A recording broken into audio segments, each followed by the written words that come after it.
Welcome to Triple Take. 3 questions, sharp answers. I'm Lina, and I've got questions. Hi, folks. I'm Kingsmill Bond, energy strategist at Ember, and I've got answers. Hello, everyone. I'm Vincent Petit, leading Schneider Electric Research Institute, and I've got answers as well. And we're here to talk about their latest article on the fast track of India's electrification. So, Kingsmill, I'm going to start with you. And your latest India report flies in the face of the general consensus. What are your key findings, and why is it such big news? So the key findings in this report are that India is taking the fast track to the electrotech future. That is to say, India is deploying solar and wind rapidly. India is electrifying end demand at great speed. And this is very different to the path taken by China at a similar level of GDP per capita, and also to the path taken by countries in the West in the 20th century. And this is extremely important because, first of all, India is the world's largest country, and therefore the path that it takes is material in and of itself. And then secondly, India is setting a new path that the rest of emerging markets can take in their journey to a future with their own homegrown renewables and domestic electrification. Thank you. So, Vincent, over to you. You modeled India's future in 2023, well before the latest data from Ember.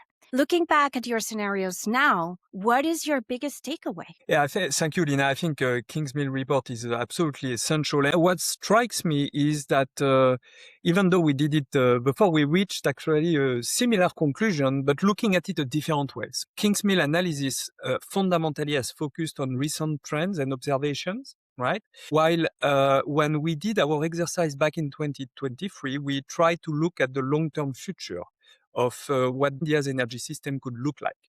And we took an approach which is quite different from traditional exercises like this. Instead of being incremental, we try to explore what could be the long-term economic transformations of India. We looked at future urban patterns, we looked at mobility needs, we looked at the dynamics of industrialization, and we tried to factor in those transformations the impact of new technologies, new energy technologies, AI technologies, and how they could transform those economic services. And the conclusion, long story short, was a massive electrification of the India's energy system, with electricity demand growing by a factor of 5, reaching about 10,000 terawatt-hour by mid-century, which is a massive number, and about 50% of that supplied by solar energy, and 20% alone supplied by rooftop PV. So very interesting finding because it's very consistent with Kingsmill recent analysis.